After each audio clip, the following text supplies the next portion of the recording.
پاکستان کی news H T کے ساتھ میں ہوں حارث علی شاہ گیلانی۔ چلتے ہیں آج کی اہم خبروں کی طرف۔ رخ کریں گے میلسی کا، جہاں سے رپورٹ کر رہے ہیں ہمارے نمائندے محمد مختار سولنگی۔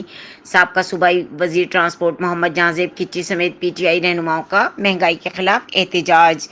سابقہ صوبائی وزیر ٹرانسپورٹ محمد جہاں زیب خان کھچی، محمد عالمگیر خان کھچی اور دیگر پی ٹی آئی رہنماؤں نے بے تحاشا بڑھتی ہوئی مہنگائی اور حکومت کی عوام دشمن پالیسیوں کے خلاف میلسی پریس کلب کے سامنے احتجاجی مظاہرہ کیا۔ صدر انجمن تاجران میلسی سید شیراز کاظمی، رہنما کھچی گروپ شیخ وسیم احمد، غلام حیدر خان، میاں بشیر اور دیگر تاجران بھی ان کے ساتھ احتجاج میں شامل تھے۔ احتجاجی مظاہرین کا کہنا تھا کہ حکومت نے گزشتہ ایک ہفتے میں 60 روپے پیٹرول اور ڈیزل مہنگا کیا۔ پیٹرول اور ڈیزل کی قیمتوں میں بے پناہ اضافے سے مہنگائی کا طوفان آئے گا۔ چاول، دالیں، چینی، سبزیاں اور فروٹس کی قیمتوں میں بے تحاشا اضافہ ہو گیا ہے۔ کوکنگ آئل 400 روپے کلو سے بڑھ کر 600 روپے کلو ہو گیا ہے۔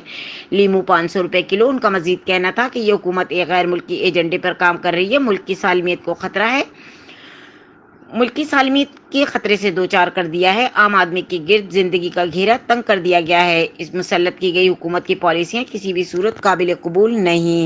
خبروں اور اپڈیٹس کے لیے ہمارے ساتھ رہیے گا، تب تک کے لیے اپنا خیال رکھیے گا۔ اللہ حافظ۔